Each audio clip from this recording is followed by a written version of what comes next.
you. Come over here. I can't push I can't. All right. My phone died. That's what happened. I figured That's what I'd I do that, right? figured. What happened was he started off with a jab. Uh-huh. Ryan started off with a jab, and I liked it.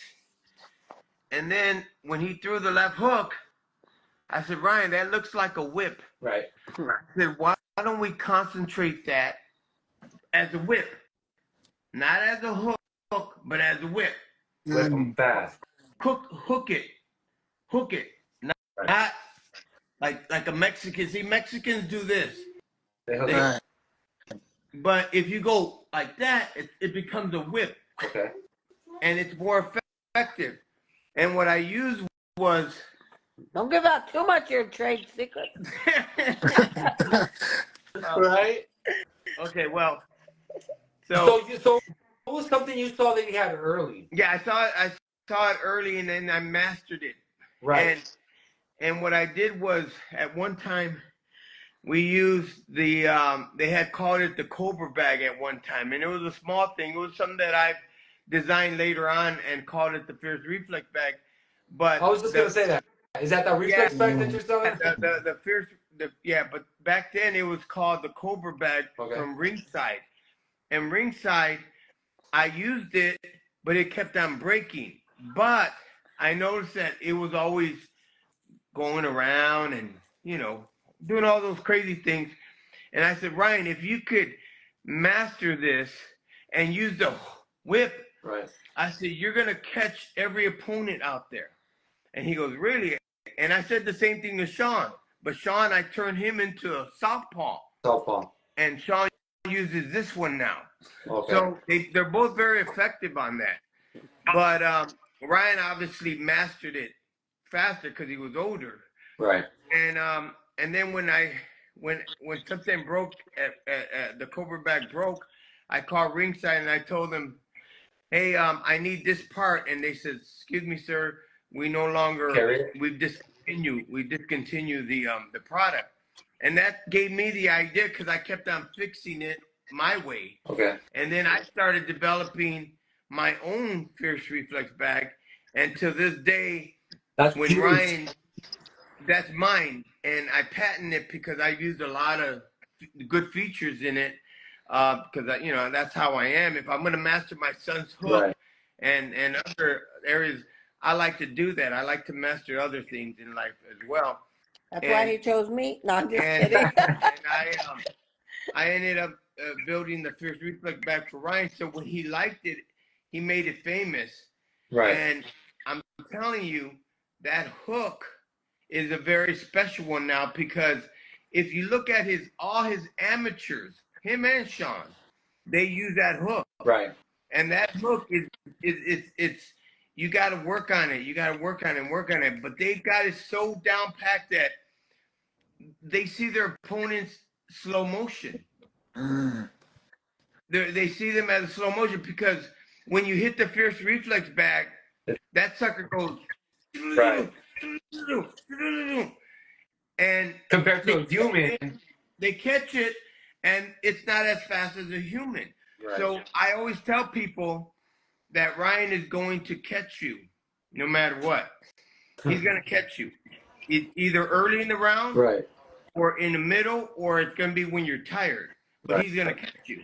Right. And it's been. And I think that. And with Haney, it was so easy because Haney fell for it because we beat him in the amateurs.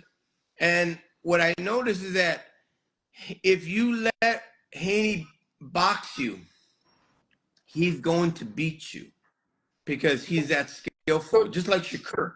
Do you think do you think that's what happened with the whole Tank fight? Do you think he was too drained where he couldn't catch him with that? He couldn't, or was it the injured rib? What do you think? For Tank? For Tank? Yeah, well, for Tank, Ryan did have an injured rib, but he was also dehydrated. That's what I'm saying. So it was hard to whip it like he usually whips. Yeah, because he was just the strength. Right. I mean, it's just like a car. If you don't have the proper gas, you're not going to have that extra. And any boxer would tell you, when you're dehydrated, those punches feel a lot different. Right. That's like if you're trying to run an engine a gas engine on diesel. It's Yeah, not. you It's gonna can't do sputter. that. So you gotta be very careful with your body. Right. But the point I'm making is that Haney fell for it because the worst thing you could do with Ryan is to meet him in the center of the ring. Right. And we did it purposely so that he could fall. He could fall. I honestly, I thought he was gonna try to fight. I thought he was gonna run. That's what we do. We make him fall for the bait, and he fell for it. You know, Right. we threw the bait out there, and we were like, "Is he gonna do it?" And even Ryan said, "Well, okay. So if you said you're gonna be in the center ring, then right. you're gonna be in the center ring." Yeah. So that was the biggest. And I told Chris Maddox, the reporter for the Zone, I said, "Chris, send a message." And we were in the locker room. I said, "Send a message to Bill Haney and his team." He goes, "What's that?" I said, "The worst mistake that they're gonna make is to meet Ryan in the center of the ring." And I said, "But make sure you tell them that before the fight." He goes, "Oh, I'll tell them." And they still did it. How do you feel about this game plan that I thought this is what Ryan was gonna do in the first one with Tank? How do you feel about this game? I feel he just should have fought. I feel he should have fought him on the outside, not press him as much. Use his length. But keep in mind, He became impatient too. but keep in mind, Ryan was drained. Right. Ryan only had a few rounds in his system. Okay. He's not gonna, Tyson. If you look at Tyson's fight towards the end, Tyson could only last 4 rounds. Maybe that's it, or 5, and he's done. So he's gonna boxers won't ever tell you this. Right. They won't tell you this. Ryan felt the same way. Ryan said, "Man, my ability and gas tank is only good for 3-4 rounds, and that's it. I'm done."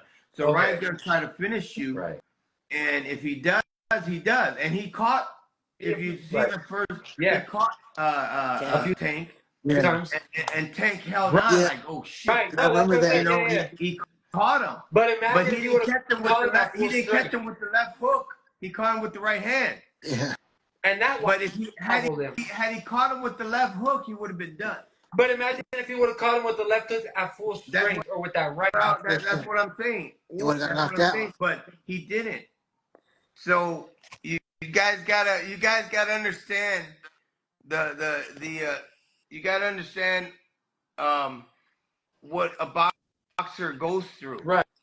So and that's why I didn't take it. I didn't. I'm that you're saying that now that so he knew going in there. I have a few rounds to get this fucking guy out of here because after the 4th or the 5th round, I'm gonna start. My legs are gonna start going. Yeah. So we have a new visitor on phone. So boxer. Hold on. Hello. This guy. Are you on? Yeah. Okay.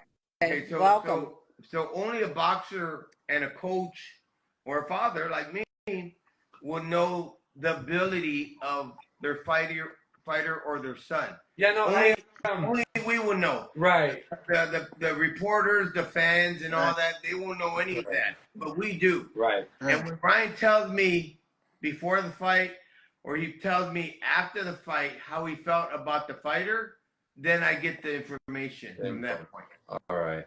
Yeah, no, I was just thinking, I was like, man, why didn't you fight him on the outside? Why'd you go in there? No. He was supposed to, but remember, he was limited. He got drained. Because of his weight drain, and his rehydration clause. He was very skinny. Mostly too. And he had the injured rib.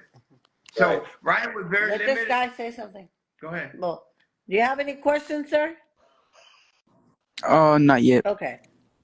So these are things that only, like I said, a trainer and a father will know. Right. But we won't ever reveal it before the fight. Right, of course. But after the fight, if you ask the right question, I'm going to give you the answer because I have to be honest. Right. I mean, the fight's already done. Right.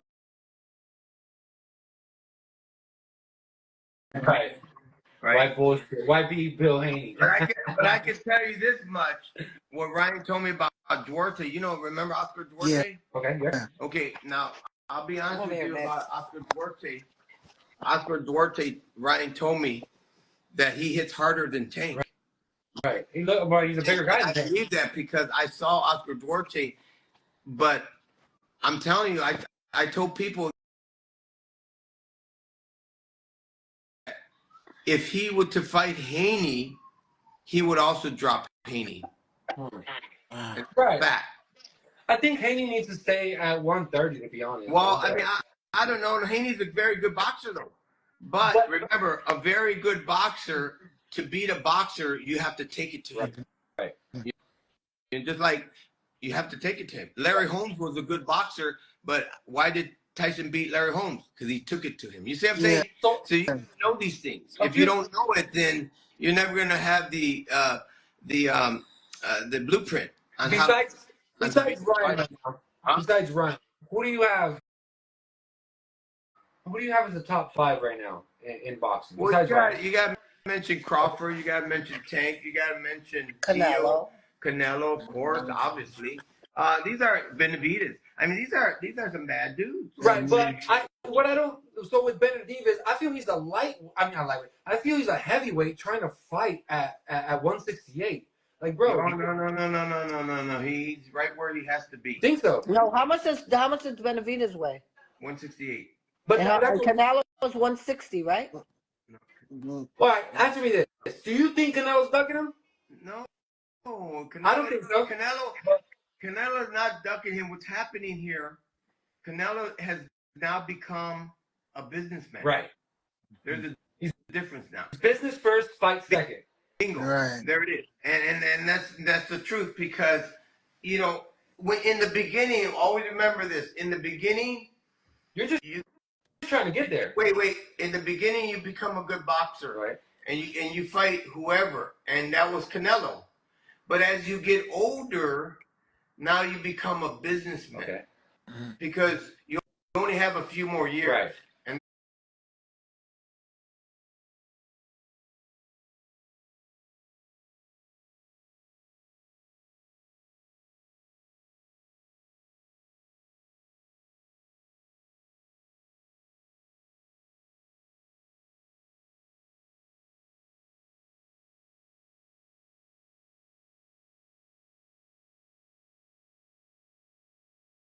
Fact. And you got to make that money last.